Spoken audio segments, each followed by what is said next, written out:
This the bunker, yeah, this the bunker. This the bunker, welcome to the bunker. This the bunker, yeah, this the bunker.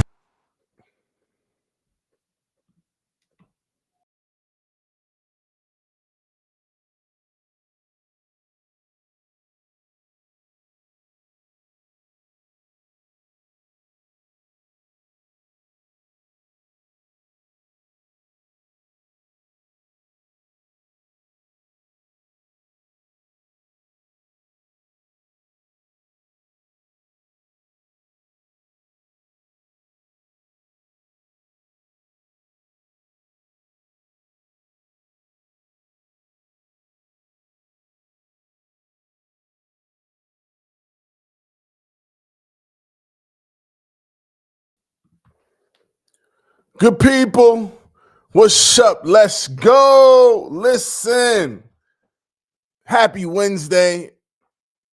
You're now tuned into the Breakthrough Bunker, where we don't run from the storm, we learn to dance in it. I'm your host, Murph, aka Mr. Motivation. Flat out excited to be here. We're in a place where every guest on the stage has turned pain into purpose and broken dreams into blueprints for success. Today, we got the homie David P. Ferkel. That's how I enunciate it. Shouts out to David P. I'm super excited, man. Me and this dude go way back, way back, man. We're gonna dive into that, but I'll give you a teaser. So from the battlefield to the blank page, from pain to purpose, retired U.S. Army Staff Sergeant and author known as Easton Paul shows us what it means to fight beyond the uniform. In this episode, we dive into resilience, faith, and the art of rising when life brings you to your knees. This isn't just a story about surviving. It's about transforming. And I'm just ready to dive in, man. This dude, dope dude. But listen, you already know, before we dive into it, we got to do our 3, 2, 1 with Murph, where I share 3 thoughts, 2 quotes, and 1 prompt or question I have for you. Now, before we even go there, hold on. Actually, you know what? I always forget this. Let me turn on the chat. We got to turn on the chat. Shouts out to everybody. Shouts out to everybody streaming live on Facebook, YouTube, TikTok. What up? Big up yourselves, TikTok. We here with David P. Ferkel today. And I want to shout out my man. I was on a podcast last night. Let me find his link. I'm going to drop it in the chat. I went to high school with this dude, man. We ain't going to say what year that was, but me and this dude go way back. Is the live chat on? Yeah. Shouts out to Corey Stokes, Air Force veteran, dope dude, dope dad. He has a show called Catching Up with Corey. And I got a chance to catch up with Corey last night. And, you know, we did a dope episode. So look out for that. That's coming out soon. And I want you to tap into his stuff. There's the link in the chat. Go tap into Corey, man. He got some dope guests on talking that talk. Man. I got another shout out, actually. So recently partnered with my homies at 8 Ball Energy Drink. 8 Ball Energy Drink. Tap in. I gotta find my Sharon or Tim, whoever on the team is on. Can you drop our code if you buy your bottle? Where we at? 8 Ball Energy Drink, man. Listen. Hold on, holding wrong. Let me get it right so you can see. Come on, camera. Work with me. There we go. 8 Ball. Small bottle, massive impact. We want you to fuel your focus. Tap in with 8 Ball. And yeah, shouts out to my team out there, man. Double salute. Now let's get into the 3, 2, 1 with Murph, man. 3 thoughts. So thought number 1. Shouts out to everybody tapped in on TikTok. Muhammad, what up? Daniel, what up? Resilience isn't built in comfort. It's forged in surrender. True resilience isn't about resistance, y'all. It's about acceptance, the courage to face reality and still move forward. Remember, nothing grows in the comfort zone, right? Nothing grows in the comfort zone. You got to really embrace discomfort, and that's where growth occurs. Number 2, purpose isn't found, it's built daily through the choices we make after loss or setback. Purpose isn't found, it's built daily through the choices we make after loss or setback. Purpose, y'all, is constructed, man. It's not discovered. Every small act of rebuilding shapes the person you were meant to become. All right? I got one more. Faith and family don't remove hardship. They remind you why it's worth carrying. Faith and family don't remove hardship. They remind you why it's worth carrying. I have a song. It's called Why. Go to Spotify, tap in Mr. Motivation, MISTER Motivation, and just hit Why, WHY. And it talks about, what's your why? What's your reasons? We're going to have objectives and goals that we're pursuing as we on this journey in life. And it's going to get hard. It's going to be tedious. You're going to want to quit. But your why, your reasons is what's going to keep you going. All right? So I want you to tap into that, and you could DM me. Tell me what you think about that song. I love it. Shouts out to my man. I got Keith Jones on the hook. Double salute. 2 quotes. Jessica, what up? Young Gordon, what up? My hustle is my strength. My family is my reason. This is from none other than Easton Paul. And this isn't just a motto, good people. This is a mission statement. It reminds us that true drive doesn't come from ambition alone. It's fueled by love and purpose. When your why is rooted in something bigger than yourself, your family, your faith, your legacy, every challenge becomes a reason to keep moving, not a reason to stop. Jocelyn, what up? We shouting out our TikTok folks. 2, no diagnosis, no setback, and no obstacle can stop a determined spirit. Whew. This is another Easton Paul quote. Y'all got to get the book. We're going to talk about the book real short. We're going to talk about the book really short coming up. And the prompt I have for you, viewers and listeners, one prompt: when life takes away the plan you built, when life takes away the plan you built your identity on, what part of yourself will you choose to rebuild first? What part of yourself will you choose to rebuild first? Somebody, I hope listen, I hope you feeling that. 3, 2, 1 with Murph. And we're going to get into it. This bio of David P. Ferkel, a.k.a. Easton Paul. David P. Easton Paul is a retired U.S. Army Staff Sergeant, author, and social work professional whose story embodies courage, service, and resilience. After dedicating 2 decades to the military, Easton faced one of his toughest battles yet, being diagnosed with multiple sclerosis. But instead of slowing down, he used his diagnosis as fuel to keep pushing forward. Today, Easton channels his strength into higher education, social work, and creative expression. He is the author of Blood in the Silence, a raw and powerful reflection on endurance, transition, and the fight to find peace after service. His story is one of perseverance and purpose, proving that strength isn't just physical, it's spiritual and mental too. Guided by his motto, I'll say it again, my hustle is my strength, my family is my reason. Easton lives every day with an unbreakable sense of drive, showing others that even in silence, there's power, purpose, and possibility. Whew.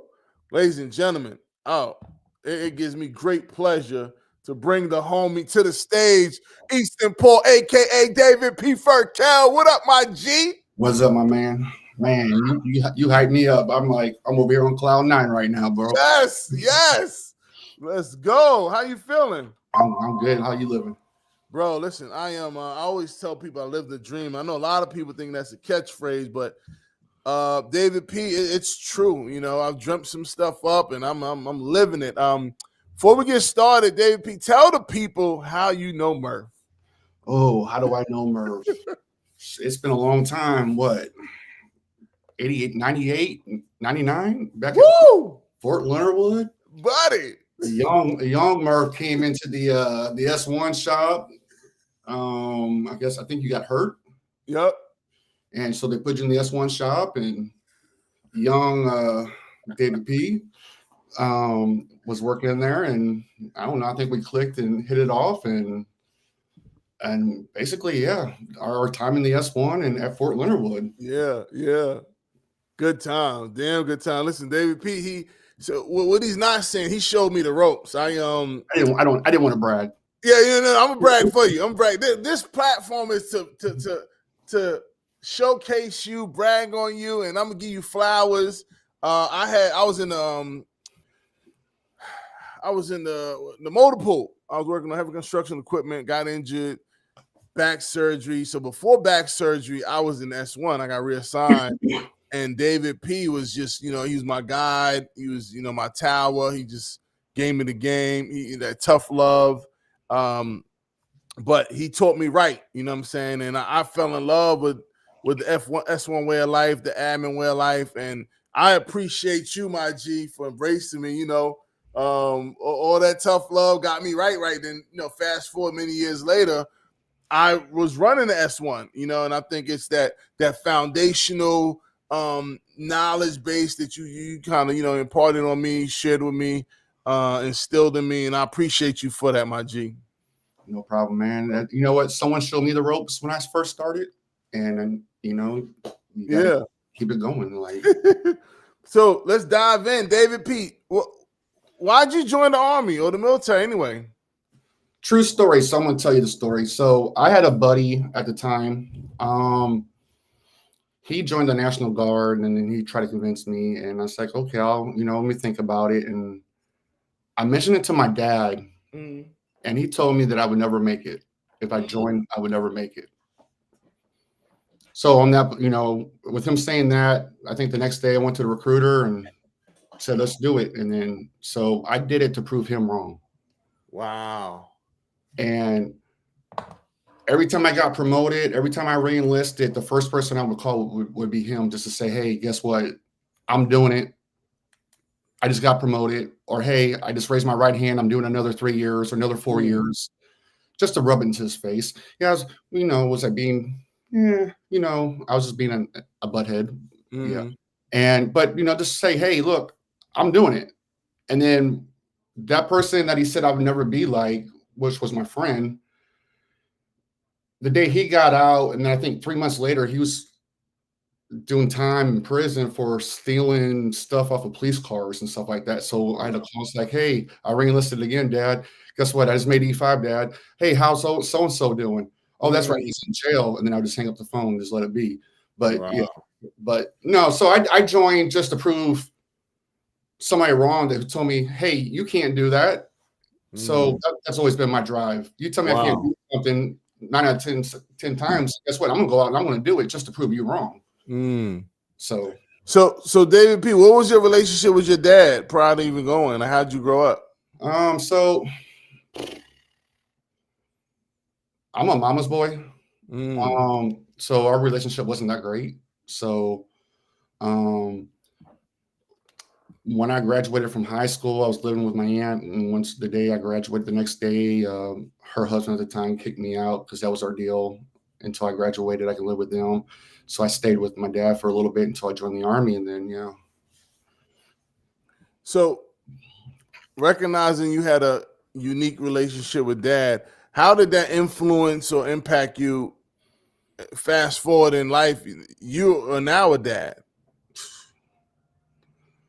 So great question. Everything that he did, I did different. Mm. If that makes sense. I show my kids love. I show them that I'm there for them. They can call me anytime of the day and night. It doesn't matter that I'm going to be there for them. If they need me, like, hey, Dad, I'm in trouble. I'm in the car. I'm coming to get you out of that trouble. So my thing was, I try not to be their friends when they're younger. I mean, now that they're older and stuff like that, yeah, I'm your best friend. And I Right. hope they feel the same way and that they can come to me for anything. Mhm. So I had to show them that tough love, but Mhm. still show them love. Like, you Yeah. messed up. It's okay. Hey, you messed up. I still love you. And, let's bounce back from this. Or everybody messes up. Hell, even your dad's messed up. So, Mhm. but yeah. So, I mean, that's the difference, I guess, between me and my kids compared to my dad and me. Right. So, I remember I had a E7. I can't remember his whole name, but it was interesting how he led. He would always say, I'm gonna get mine, you had better get yours. And I just thought it was so strange. He wasn't like ever like showing us the game, you know what I'm saying? And I always said to myself, and listeners and viewers, you could have a unique leader, and you could say, dang, this person's corrupt you. I'm gonna do it to people because I got it done to, or this is showing me the leader I don't want to be. And that's what I defaulted to. And when I came up in the leadership, I was different. I would give my soldiers the game. I mean, all the game. And I wish I had that. So I hear what I'm hearing from you is with your dad, you didn't become him. You kind of 180'd it. You know what I'm saying? you have to break that cycle. Yeah, yeah. And a lot of people don't know how to break that cycle. And that cycle Mm, keeps going and going and going. And I mean, what's that going to get me? right. What? So my kids don't call me every day or every other day to say, hey, Mm, Dad, just call and say I love you. I mean, because right. I don't call my dad. I don't have no Mm, reason to talk to him. I mean, so that would break my heart if my kids didn't call me. wow. Yeah. How many kids you got, David P? So biological, we have two. I have two. I want to say we. And then with my wife, we have altogether we have 6. Got a squad. Yes. Love it. Love it. Love it. So So we're like the Brady Bunch. where you living at now? What state you at? So we're in Topeka, Kansas. Kansas, And, Kansas. Yeah. I haven't done Topeka. I've done Kansas City. Love KCI, one of my favorite airports. In and out, beautiful. never been there. No. So you did 20 years Army. 13, 13. 13 plus. Yeah. Okay. So when I got diagnosed with MS, they medically retired me. So Got it. All right. How was your transition? it was rough. Mm. And in the Army, and this, in the Army, you have a mission, you have a purpose. Mm-hmm. And when you get out, they're like, they just smack you on the butt. So there you go. And, good luck. And I'm like, oh, what am I going to do now? And it took me a while to figure out my hustle and, and get my grind on and what I wanted to do. And so, but yeah, I mean, it was a struggle. Like I was lost there for a while. Wow. So, David P., recognizing that happened, you've been out for a while now. If you had to give any advice to a service member, we'll say Army who's transitioning, whether it be ETS in retirement, medical retirement, what advice would you give them? So when you go do those briefings and when they do that, they kill you with the PowerPoint slides. Mm. Put that to the side and actually pay attention, because there's a lot of stuff that I didn't pay attention to, and I'm like, oh wow, I didn't know that. Like, I would tell them, hey, when you get out and if you go to the VA to get benefits through them, make sure you change your SGLI over to their VGLI, because you have a year and some change to do that, or you lose your life insurance. Mm. And I don't remember them telling me that whenever I got out, and always, I don't know, find a vet. You use these resources that are out there. If you don't, And then if you can, I'll give them like my email address or my phone number. You can call me. I have a lot of resources that I can help you with and get what you're entitled to, not what, or what you're not, I wouldn't say entitled, but yeah, entitled. Yeah. Because, I feel like they just push you out, and once they're done with you, they don't care. And in the VA system, they don't care either. So, but yeah, I don't know. Wow. I don't want to say that. Do you think, so David P., for those that don't know, he's the 42 Alpha S1 HR guru. Do you think, even though, and you struggle, so what about soldiers that get out that don't have admin background? That's interesting. Because I remember being out, right, and I think I had upgraded to the 400,000 life insurance, and I got out, and they was trying to tell me I still only had the 200,000, and I'm like, well, I got my paperwork. I'm S1. I already know I got this, and that. And I called them, and they was just like, you know what? I get a lot of calls, but not many people know what they're talking about, and you do. Do you think that helped you, or did it factor in with you being able to navigate once you got out? So, true story. Like, I think working in the S1 has given me what's the word am I looking for? An advantage, because I know how to research. And I know how to read between between the lines when it comes to your little regulations and whatnot. And so I have a lot of friends who are veterans that they'll call me. They're like, they don't call me David P., but they're like, hey, Ferkel, hey, blah, blah, blah. And I'm like, okay, give me a day or two and I'll get you the answer. And then just, I don't know. I mean, I guess for being in the S1, it gives me the leg up, and then I like the research. So, so like I have a buddy that they took away his post 9/11 GI Bill because he didn't use it in 10 years.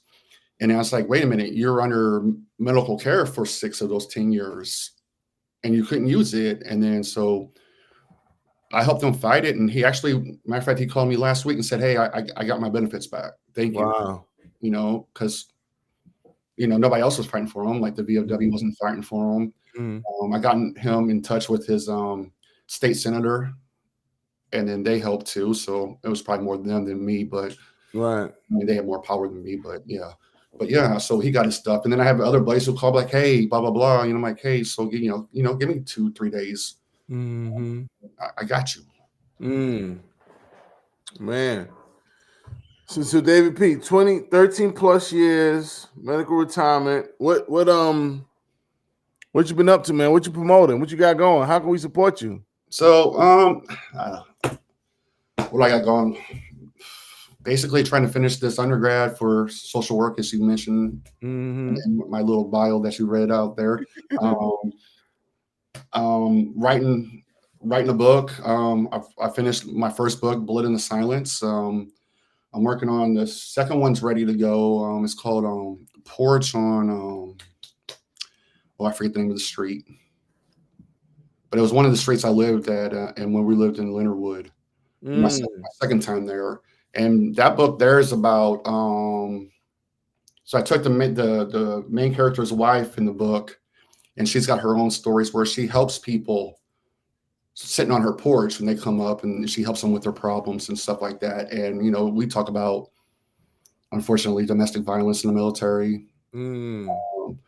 spouses cheating, spouses deploying, and people don't know what to do. I just took things that I remembered, like what's happening to in the military, and then try to reach out and then write it down, and then therefore they can have an avenue where they're like, oh, okay. And then I put resources in there where they can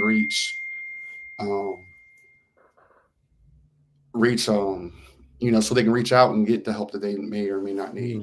So hey, for those listening and watching, Blood in Silence by Easton Paul, that's out now. Get on Amazon, tap in. Actually, I have the link. Let me share that in the chat.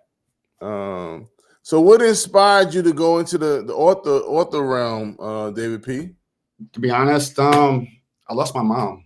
So like one of Mm. my best friends, and it hit me hard, and like it's like I felt I lost something, and then I just start writing things down, and the wife said, "Hey, maybe you should write this into a book." And then so we turned it into a book. You know, we took my feelings and we wrote it into a book.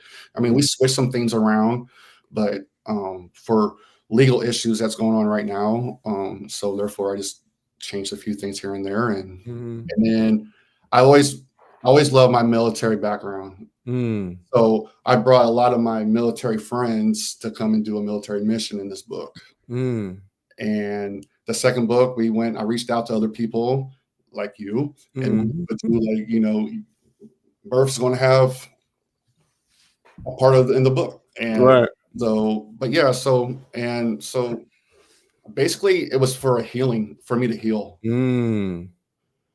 Because Yeah, David P. I remember you sent me a message. You was just like, "Yo, I just want to get your permission to use you as a character. You know, you've impacted me X, Y, Z." And I'm like, I was like honored, like, "Oh, absolutely, David P. all day." But it's funny, right, listeners and viewers, you don't know how you impact people, how you show up. For David P, I'm like, "Yo, that was my man. I was just being me." And David P's like, "Nah, like you impacted me, and I want to put you in this book." So I was super excited. Can't wait to put eyes on it. I'm ordering Blood and Silence. I'll start reading that here next week. But yeah, I appreciate you, man, for adding me to your story, being part of the narrative. Yeah. Calvin Ferkel is on. He got jokes. He said, "LOL, look at this nerd. What up, Dad?" Listen, Calvin, let me tell you, with absolute certainty, your dad's a stud. You hear me? Flat out stud. I've been knowing this dude 20 plus years. So I got a good sample size of time with him in the paint. One of my rock star dudes, man. You know, shouts out to David P. So David P, let's talk about one of your challenges, man, that you dealt with and had to overcome, man. Talk us through how that was, how did it come about? How'd you navigate it? I think one of my challenges is I didn't know at the time, but I think I was in Germany. Yeah. And we were running and I slipped on ice and I hit my head. And they took me in to do an MRI on the brain to make sure I didn't have, concussion and the brain injury type of thing. And they found the MS. And that's changed my whole world. I mean, like the things that they said you can't do, well, I still do, but I can only do certain things. I can't go 100% all the time, but I'll give it a good 99%. Well, the challenge, is staying strong. Like I told my mom a long time ago when I told her about it, it's like, Mom, I was like, it's going to win the war, but I'm going to win these little battles. I'm not giving up, and I'm going to continue doing me. And so the challenge, for me on that is some days I can't walk. So therefore, we got a cane. So we use a cane. So what's another? I guess that's a challenge. So David P, for those that may not know about MS, can you talk us? What is it? How does it affect you? So basically, it's a neurological disease. So picture a power cord and how it's got that protective around the wires. So your nervous system has like that protectiveness around the wires in your brain. This sends signals to different parts of your body. So right now the brain center telling me, hey, move your hands or move your mouth to talk. So with MS, it breaks that protective coating on these, your nerve systems. And sometimes your feet won't get the signal or the signal to, hey, move your feet, take a step. Somewhere it loses itself. So therefore MS will chew pretty much your brain, the nerve systems in your brain and your spinal cord. And so a good example, I guess, would be, even though Michael J. Fox doesn't have MS, but it'd be like living with like you were like Michael J. Fox. I know I'm old, so therefore people probably like, who's that? But yes. Wow. So a question for you. Yes. As you speak openly about living with MS while still pushing forward in your education and your creative work, what has that journey taught you about strength, both physical and spiritual? Spiritual, I'll be honest, you can't do nothing without, I can't do nothing without my Lord and Savior. He's the one who gives me the strength to do what I need to do. He's the one who's got the plan for me. And I'm just trying to live his plan to the best of my ability. So that's what was the other part? I'm sorry. No. We talk about the physical part. The physical part.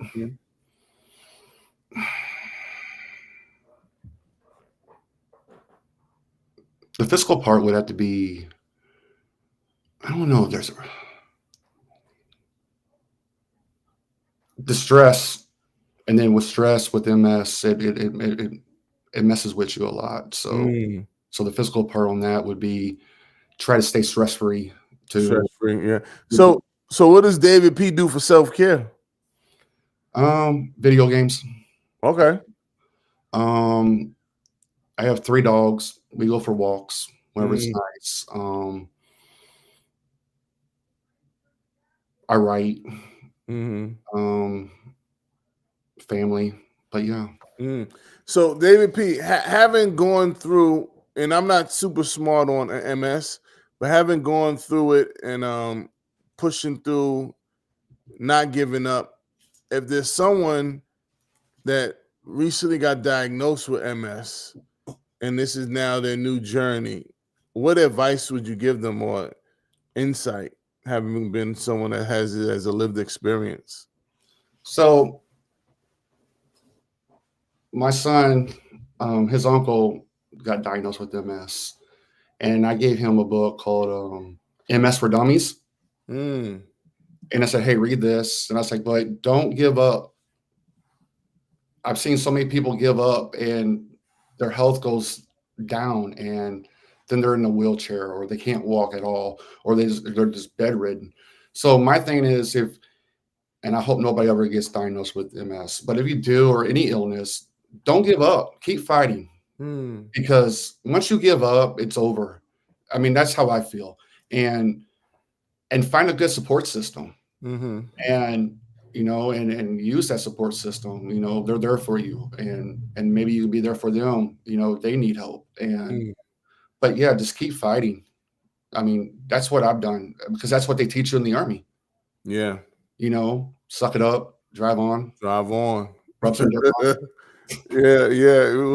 We came from a different breed of Army, right? True. Hey, I'm gonna share this book with you, David P, and for anyone else that's listening. Dr. Dispenza. It's called Becoming Supernatural. And it's just super dope. I've been on this journey of I got a pretty beautiful mind, but how do I expand and use more of it? And in reading that, it talks about someone that's been diagnosed with illness and a challenge, and using through meditation and breathing and really locking in on that spiritual note to push through that and kind of overcome those. So I want to recommend that to y'all. I'm like probably a quarter of a way in to it, but I think it's a good reference. Question about your motto: my hustle is my strength, my family is my reason.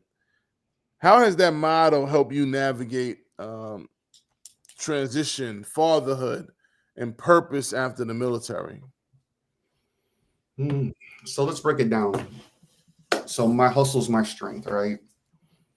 I mean, to me, that means resilience and then the drive. It means determination, work ethic, and the willpower to keep pushing. I mean, no matter how hard life gets, you just keep fighting and keep going. And the second part is, my family is my reason. Um, to me, that is like the framework or the groundwork, for everything to me, my family. Mm. Um, for me, like fame doesn't come from money or being recognized for things. To me, it comes from the love that my family gives me and the responsibility of being a family man. And so for me, I mean, like I said, I don't know. It's just, my hustle is my strength. And Yeah. I just, like you, like, I don't know. I live those words. I just don't say them just to say them. And Mm. that's what you told me the last time we talked on the phone. Like, Mm-hmm. Mm-hmm. because I remember, go back, in the beginning, I remember, hey, David P, I have this hustle. I won't call it a hustle, but you had this goal and this mindset. And, Yeah. 20 years later, look at you now. Check. And I mean, you lived a life. And to me, like, if I don't hustle, and I don't, and that's probably the wrong word to use, but hustle, like out there grinding. You know, Right. That's it. I go to school full time. I'm Yeah. out, I'm out here grinding to make my Right. my life better, and therefore I can be that resource that somebody may need for help. And without my family, what would I have? It would just be Mm. me. So Yeah, and I think, this journey, man, in life that we're on, it's hard to go at it alone. You need people. You go through things, setbacks, struggles. Like, you need a support system, and having that family, an immediate family, is definitely super supportive. So I love this. My hustle's my strength, and I don't see hustle as a negative thing at all. It's a hustle. Like, you got to figure this game of life out. You know what I'm saying? And you got to do what you've never done in order to get what you've never had. That's part of the hustle. You get me? So I love this quote. I'm gonna clone it and I'll be reusing it. Hey, I'm gonna mention you 3 times and then it's mine. Okay. Um, I got another question. So, in your book and in your life, faith is a reoccurring theme. How has your understanding of purpose evolved through seasons of loss? And what does living intentionally mean to you now?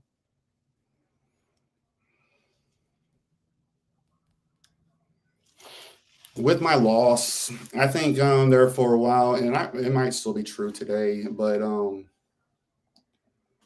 it's shaking up my faith. Mm. Like I tell somebody, like, they're like, hey, you want to go to church with us this Sunday? No, I'm mad at God right now. Mm. He took something away from me, and then they tried to explain it to me, and I didn't want to hear them. But now I'd sit back and I look at it and listen, think about what he said. He's just taking his child home Mm. because he needs her more than I need her. But I'm like, well, I need her, and I'm being selfish. But Selfish, right? Yeah, yeah, yeah. Mm. like that's my mom. Like, she's young, Mm. and so, but yeah. So the purpose. Hmm, I think I get off the question. No, that's fine. Well, listen. I'll add this. So, in my immediate people, I know you. My other guy, my man, kid. I remember he lost his moms, and I was just like, dang, like I just couldn't fathom losing my moms, and I was just like, sometimes my mom's is up there in age, and I'm like, dang, how do I prepare to have this potential loss? And he was telling me, he said, bro, it's not how it works. You can't prepare. There's no way to. So, like, for you who have gone through it, what insight or advice would you give someone who recently experienced their loss of their mom? All I can tell you, Murph, is cherish every moment you have with her. Because just like that, it's over. And, and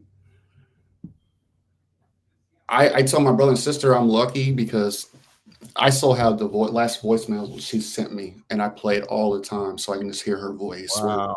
They don't have that. So, like, if I feel down, like, I just play it just to hear her voice. And thanks, Mom, I know what to do now. So, I mean, you can't prepare for it. I mean, it's just something, I don't know how to explain it. It's just, my whole world was rocked when I lost her. And I had to put that to the side to make sure everybody else was okay. And I think it started eating at me. And then we did the book and then other things. But we did the book so I can get it out there and get it out. And maybe it'll help me. And I think it has a little bit. And I'm sure I probably need more help. And I need to quit being stubborn and ask for help. But, I got a song, My Temple. And that was my first, like, real vulnerable, let me peel back the onion. And I had wrote it, right? And I told wifey tap in. She listened to it. She said, it's good. She said, you got to go deeper, though. And I was just like, oh. Because I wanted to be done with it. And I was annoyed that she was right. And the next night I got back, I went back at it, went deeper. And she hadn't heard the edits until it was, like, out. And one of my lines in that said, I need help. I need help. Yeah, I need help.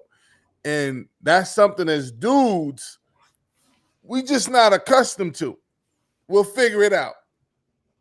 And I'm going to encourage you fellas, man, listening and watching, don't be afraid to ask for help. Like you got dudes like David P, myself, and your sphere of influence. Tap in, use us, lean on us, in our generation, men didn't ask for help.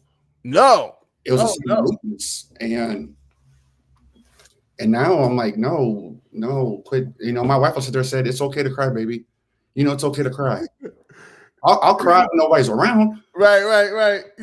My daughter, she said something the other day. She said, we was talking, she said, Dad, I remember that one time you cried. I was like, what you talking about, Willis? But I remember I lost my uncle and I was sitting in the living room and I tried to hold it back. I was like, that's my dude. And she came out and said, shit, Dad, you crying? I couldn't even lie to her or answer her. I just was like, I was just there. I don't know what it is, but, I don't say, I'm afraid to cry, but it's just, I don't know how to subscribe to saying that out loud a lot. But David P, do you do therapy? I started therapy last month, I think. Yeah. Really? How's it going?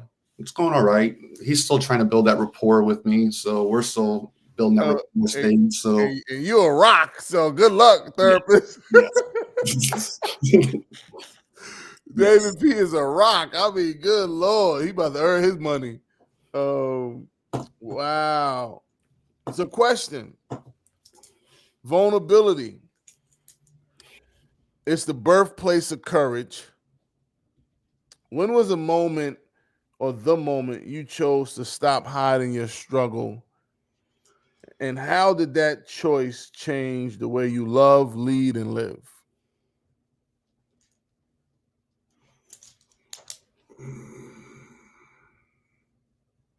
I'll be honest, I don't think I've ever stopped hiding some of it. I mean, there's certain things that I keep inside still, and I hide it, and so therefore nobody knows my pain. I mean, if we're gonna be honest, let's be honest. So, but if I let you in my circle, then you see the vulnerability. And I can say my wife has seen, she gets probably about 90% of it. So she's seen me very vulnerable, and that's just because of the love that I have for her, and I can trust her, and where I can be vulnerable. Because, like I said earlier, we were saying earlier, our generation, men are invulnerable. Yeah. We're a rock. We know we got to be strong for everybody. Like so. You know what I found? Like for us that are rocks, where do we go to when we need to lean on someone? You know, because everybody think we got our ish together, but it's like, nah, Merv need a hug too. You know, so I found that as interesting, and no one checks in on the rocks. They figure you got it all figured out. So where's been your outlet? Where does David P go? My wife. I have a few Army buddies that we'll check in once in a while with each other, make sure we're all doing okay. Yeah. Mainly the wife. So I mean, before, I mean, I just pick up the phone, call my mom. Right. So the wife had to take that spot. So you think you and your dad will ever come to a better place? you know, Murph, I've tried 3 times with that man. 2 times. No, 3 times. Every time he thinks he's dying, he's put in the hospital, and he thinks he's dying, he reaches out, try to fix, you know. Then once he's better and he's good to go, he'll burn that bridge. Then he'll try to build it back up, and then he'll burn it again. So 3 strikes, you're out. So it is what it is. Like, I'm 47 years old, and I've done it my whole life pretty much without you. So does it really matter anymore? Right. So, I mean, I don't wish will ill on the man, you know, and if something does, you know, happen to him, which I wish nothing does, but, you know, I'll be there for my brother and sister because they have a great relationship with their dad. So I'll be there for them, but I don't think I can ever fix it. Wow. But then again, you know, things might change, you know. Things might change. Never say never. And I got 2 more questions for you, David P. Okay. What has failure taught you? Or what's some lessons you learned from failure? I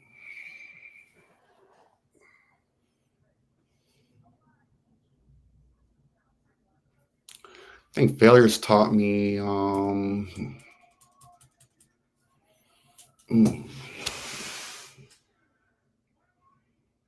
think failure's taught me to respect the lessons of failing from people, for the people still fighting out there. It's taught me patience, perspective of things. To me, like, success you can be proud of success, but failure gives you that character that, you know, who you are. And I guess failing shapes you from the inside out. I mean, if you don't fail, then are you really successful if you don't fail? Hello. I mean, you got to fail in order to know that you're successful. Because if you're great at everything and don't do nothing wrong, how would you know? I mean, I guess. How would you know? I like that. I appreciate that. Thanks for sharing that. I got a closeout question. Shouts out to TikTok. Hey, Neil Hurst, what up? It's my G. He was on here about a couple weeks ago. Army dude, 20 years as well. David P., whose wisdom has stuck with you? That could be a person, a principle, or a powerful teaching or quote that helped guide your way forward. Whose wisdom has stuck with you? Good question. And there's probably about 3 different answers. So growing up, my mom, I mean, her wisdom, she taught me how to hustle. Single mother, you know, single mother, working 3 jobs just to put food on the table, keep the lights on, the water going.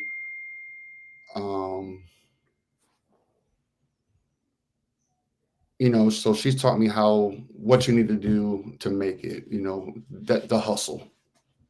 The Army life, I think my first NCOIC, Sergeant First Class Calloway. I don't know if you worked with her or were you there with Denard? Denard, son Denard, man. Callaway was there before Denard. Okay. So Callaway, the way I showed you when you came to S1, she showed me 10 times harder than what I showed you. So when I got there, she said, what do you know about promotions?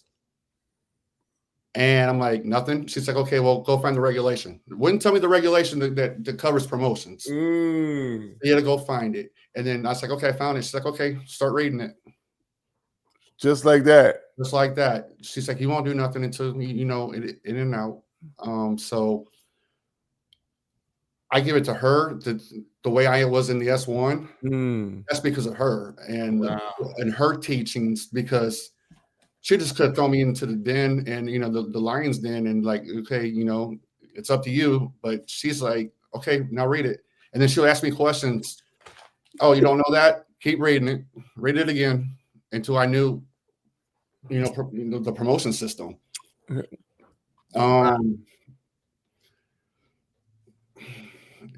Now, today, I don't know. I would have to say my buddy Derek. I mean, he's taught me a lot. He's taught me that family is not just blood. You know, it's like him and I we're brothers. So you know, like I don't know. He might be younger than me, but he's taught me a lot and he's shown me a lot, and I have to give it up to Derek. Man, I appreciate that, my G. Powerful stuff. Again, we got books in stores. Hold on, let me get that on the ticker. We got books in stores. Blood and the Silence. There you go, Easton Paul, baby. I gotta get my copy. Hey, actually, I need an autograph copy, David P. Okay. So just tell me how much I owe you. I'll get that to you. Autograph copy, and I gotta send you one as well.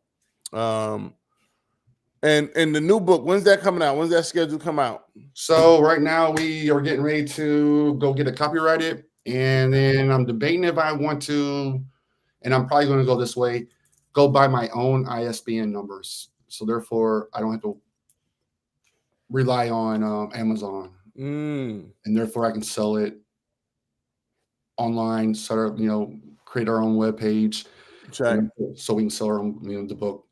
So therefore, I can track how many books am I really selling, because I mean, some days I just don't trust Amazon. But yo, got it. David P, man, close us out. Any final thoughts, man? Talk to the people.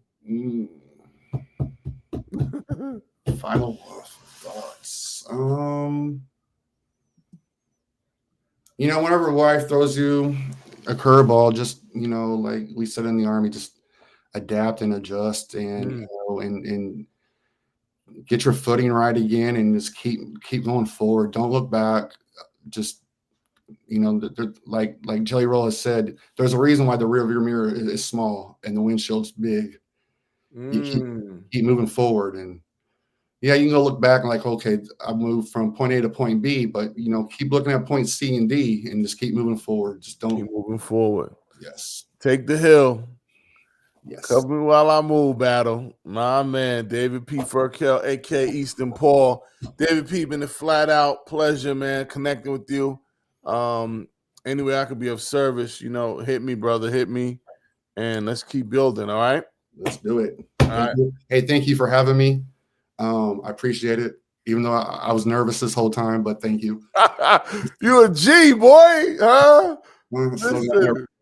All right. Well, I'll hit you in a bit. All right, I'm gonna close out here, and I'll tap in with you. All right, bet. All right, my man. All right, David P. Ferkel. Man, that was dope.